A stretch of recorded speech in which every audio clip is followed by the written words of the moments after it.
네, 매주 목요일 이 시간에 만나보는 유동환의 글로벌 포트폴리오입니다. 유한타증권 글로벌 인베스트먼트 유동환 본부장 모셨습니다. 어서 오세요. 안녕하십니까? 네, 자 미국은 이 코로나 재확산으로 경기 불확실성 여전히 잔존하고는 있지만 간밤은 또 바로 또 하루 만에 상승 전환에 성공했거든요. 네. 미 증시 앞으로의 추가 상승을 좀 무게 중심을 두고 계시는 건가요? 네, 아직은 그렇습니다. 네. 상당히 중요한 시기죠. 다들 중간에 좀 조정이 있어야 되는데 기다리면 조정이 안 오는 것처럼 지금 현재 시점은 제가 판단하기에는 거품 확장기다라고 말씀을 드리고 있습니다. 거품일 수는 있습니다만 그것이 계속 확장되는 그런 시기다라고 말씀을 드리겠고요. 네. 그 부분을 오늘은 이 경제 서프라이즈 인덱스라고 해서 이걸 보고 과거에 여러 차례 서프라이즈 인덱스가 표준 편차 플러스 2를 돌파한 시기가 있었는데 네. 그 돌파하고 나서 시장이 어떻게 움직였는지를 한번 짚어보도록 하겠습니다.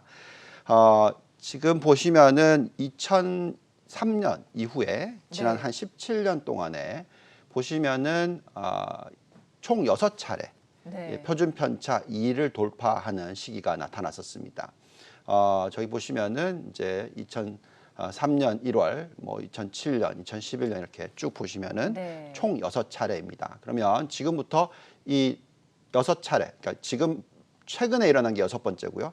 그 전에 5번 일어났었을 때 시장이 어떻게 움직였는지 한번 보겠습니다. 네. 그래서 첫 번째 예를 보면은 2003년 12월 1일 날 일어났었고요. 네. 그 빨간 선을 보시면 그 후에 3개월간 약 9.9% 상승을 했습니다. 그리고 나서 또 몇 개월간 조정이 있었고요. 네. 또 다시 상승을 했고 결국은 한 1년 기간을 보시면은 시장이 15%나 상승을 하는 모습을 보여줬었습니다. 네. 자, 그다음에 두 번째 시기를 보시면은 표준 편차 플러스 2를 돌파하고 나서 자그마치 16%나 6개월 동안 올라갑니다. 계속 네. 올라가고요. 조금의 조정이 있고 또 계속 올라갔고 또 1년으로 놓고 보면 20% 이상 상승하는 모습 보여줬었습니다. 그다음에 세 번째와 네 번째 시기는 좀 헷갈리는데 네. 상승했다 하락 또 상승했다 하락 그리고 나서 아주 큰 폭 상승 자, 이런 모습의 변동성을 보였습니다. 근데 어쨌든 표준 편차 2를 돌파하고 나서 2011년 5월 2일에는 두 달간 6% 상승을 했고요. 또 2012년 4월 2일 이후에는 3개월간 13%나 상승하는 모습 보여줬었습니다. 그리고 나서 중간에 조정은 있었지만 어쨌든 큰 그림의 1년 이상, 2년으로 놓고 보시면 거의 20% 이상 상승했다라고 보면 되겠습니다. 네. 그리고 또 다섯 번째 표준 편차 때는 좀 다릅니다. 이때는 아무래도 이제 2017년 말이었으니까 2018년에 큰 하락장이 있었으니까요. 네. 그렇지만 어쨌든 간에 아주 단기간에 7.4% 급등을 하고 나서의 변동성입니다. 그래서 이렇게 네. 5차례 예를 보면 전반적으로 시장이 낮게는 6%, 많게는 16% 상승을 하는 구간이 짧은 한 달 내지 6개월 사이에 나타났다라고 말씀을 드리겠고요. 자, 더 중요한 것은 이번에 나타났던 이 표준 편차 플러스 2 현상은 네. 플러스 2가 아니고요. 플러스 4입니다. 단 한 번도 본 적이 없는 상승이었다라고 보시면 되겠고요. 그만큼 경제 관련된 여러 가지 지표들이 서프라이즈가 나왔다라는 거죠. 상당히 큰 폭의 서프라이즈가 나왔다고 말씀을 드리겠습니다. 그렇기 네. 때문에 과거 17년의 예를 보면 결국은 이번에 표준 편차 플러스 4까지 나왔기 때문에 그 날짜가 6월 30일입니다. 지난.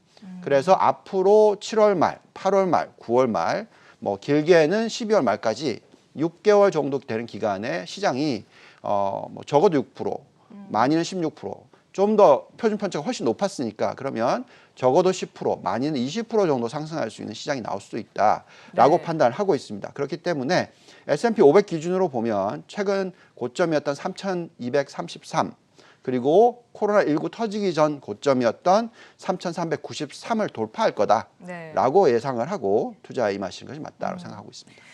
지금 이제 과거 사례들을 쭉 살펴봤고 그리고 앞서서도 현재 시장은 약간 거품이 확대되고 있는 시기다 말씀해 주셨는데 그렇다면 지금 시기가 인플레이션과는 좀 어떤 관계가 좀 있을까요? 네, 자 우리가 인플레이션을 보는 이유는 언제 거품이 붕괴될까 하는 부분을 판단하기 위해서입니다. 지금은 계속 거품의 확장기고요. 네. 어느 시점이 되면 거품이라면 터지겠죠. 그렇죠. 그래서 네.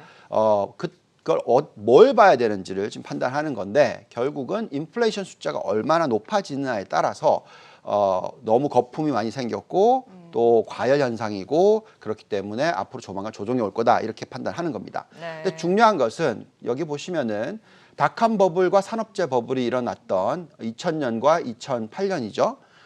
그때 시기에 인플레이션을 보시면은 닷컴 버블 때가 인플레이션이 3.8% 이상까지 올라갔었고요. 네. 산업재 버블 시기는 4%를 돌파했고 많이 갔었을 땐 거의 6% 근처까지 올라갔었습니다. 그래서 그만큼 인플레이션이 아주 높아져야지만 거품 붕괴가 일어난다라고 말씀을 드리겠고요.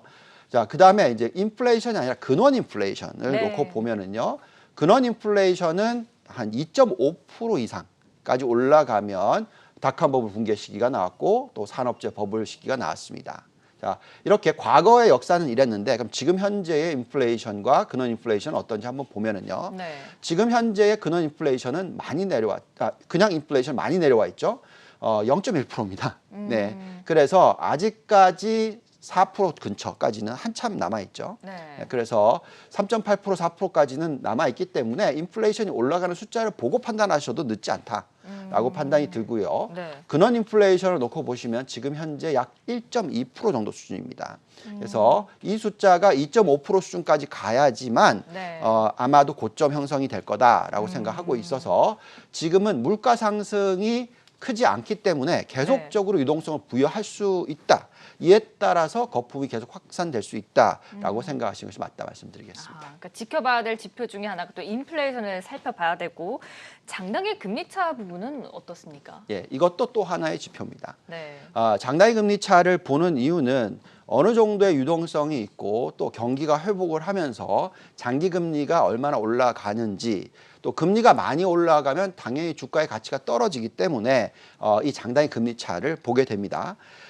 지금 현재 유동성 부여의 규모는 정말 높아요. 네. 지금 지난주에 보면 숫자가 M1 증가율이 자그마치 39.2%가 나왔고요. 그다음에 M2 증가율이 자그마치 24.6%가 나왔습니다. 이렇게 높은 유동성 증가가 일어난다는 것은 그만큼 PBR이라고 해서 적정 가치가 계속 올라가는 그런 현상이 나타난다고 말씀을 드리겠습니다. 지금 우리가 계산하고 있는 M1과 M2를 시총으로 계산을 하면 증시는 적어도 아직까지 20%대 중반까지는 더 상승할 수 있다. 뭐 이런 숫자가 나옵니다. 수준에서요? 지금 수준에서 S&P 개념으로 나스닥 개념으로 봐서 그렇습니다. 자, 그렇다면 과거에 이 닷컴 버블이나 뭐 여러 가지 버블이 일어났었을 때 장단기 금리 차가 어떻게 변했고 그게 시장에 어떤 영향을 줬는지를 보면서 좀 판단을 해 보면은요. 네. 지금 현재의 이 과거에 보시면은 1980년대부터 1990년대까지 이 일본의 자산 버블이 일어났었을 때 시기를 보면은요. 네. 일본 자산 버블이 일어났었을 때의 장단기 금리 차는 마이너스 0.5에서 높게는 플러스 2.5 사이였습니다. 그래서 지금 전 차트인데요. 이게 방금은 닷컴 버블이고요. 죄송합니다. 일본 자산 버블이 일어났었을 때의 주가 상승은 S&P가 이제 나올 거예요. 네. 이 전인데. 이 전 두 예. 번째 전 화면을 네. 네. 어찌됐든 네, 어쨌든 네. 예. 보시면 S&P의 상승폭이 네. 상당히 높습니다. 거의 네. 뭐 300% 이상 상승을 했고요. 그 다음에 닷컴 버블이 일어났을 때 보시면은 장단기 금리 차가 네. 1%에서 마이너스 0.2% 정도 사이가 나타났었습니다. 네. 네, 그때 보시면은 닷컴 버블 다음 장 보여주실까요? 네. 네, 닷컴 버블의 장단기 금리 차고요. 네. 그 다음이 S&P가 얼마나 올랐는지를 보여주는 그 차트인데. 전의 차트. 이 다음 차트요. 네, 네. 자 닷컴 버블 때 저렇게 많이 올라갔죠. 자, 그 다음이 이제 산업재 버블 구간인데 보시면은 장단기 금리 차가 큰 폭을 하락했다가 다시 상승을 하고요. 저 상승폭이 1.5% 돌파할 때까지 상승을 네. 하는 그런 모습을 보여줬었고요. 이때 산업재 버블이 일어났던 구간에 상당히 높은 수준의 증시의 상승이 있었습니다. 네. 자, 차트 자꾸 왔다 갔다 좀 많이 헷갈리실 것 같은데 간단하게 말씀을 드리면 네. 장단기 금리 차가 아주 급격하게 하락을 해서 마이너스 0.5 이렇게 가기 전 또는 아주 급격하게 상승을 해서 플러스 1.5 이상으로 돌파하기 네. 전까지는 계속 버블이 일어난다라는 거죠. 그래서 장단기 금리 차가 지금 현재 시점에서 정확하게 어느 정도 수준이냐? 0.5입니다. 네. 그러니까 아주 좋은 딱 자리에 있다라는 거죠. 그래서 이 숫자가 계속 올라가서 네. 경기가 회복하면서 장기금리가 올라가면서 이 숫자가 1%를 돌파하고 1.5%를 돌파하고 이런 숫자가 나와야지 거품이 끝나는 정도 시기에 온다라는 거고요. 네. 지금 현재 시점에 0.5라면 계속적으로 거품은 이어진다라고 보시는 게 맞겠습니다. 네, 이렇게 미국 증시를 좀 진단을 해봤고요. 그렇다면 지금 요즘 상당히 좀 상승세를 보이고 있는 중국 증시는 어떻게 보세요? 네, 우리가 지금 중국 증시에 대해서 굉장히 긍정적으로 2018년 말부터 말씀을 드렸죠. 그리고 또 중간에 좀 조정이 있을 때 비중 축소 그리고 다시 적극적으로 말씀드렸던 게 작년 3, 4분기입니다. 네. 그리고 그때 심천 시장에 적극 투자를 해야 된다라고 계속 말씀을 드렸었는데 원트랙 전략이라고 해서 심천 지수에 초점을 맞추는 전략이 필요합니다. 근데 지금 보시면은 이제 어떤 종목들이 올라가느냐 대충 보면 대부분이 성장주.